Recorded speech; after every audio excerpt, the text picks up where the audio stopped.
Well, Taiwan is a beacon of democracy and in some way is a role model for many other struggling countries.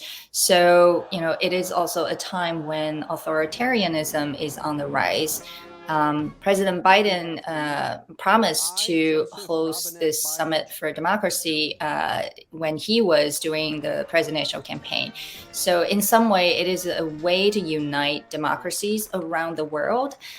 It's also a way to ensure that the US will continue to lead in the world in terms of important values like human rights and democracy.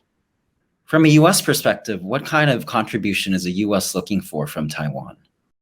Well, I think Taiwan's story is so significant and so compelling on the global stage. So, first of all, Taiwan's own democratic movement, for the last few decades, and how it's come to today's, political system, led by a female president. I think there are many, many good stories to be shared and learned.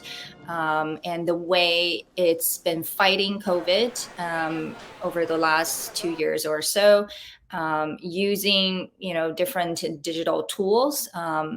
Minister Audrey Tang's participation, in some way implies that there's a lot of interest in sharing of using digital tools to actually promote citizen participation and in some way to fight disinformation on social media, which is also a global problem right now. What can we read into the invitation from Washington? Is there a sense that Taiwan's status is being elevated? It's still a super important recognition of Taiwan when it comes to its contribution and lessons learned and just experience to be shared on the global stage. Democracies are being challenged left and right, even in the United States.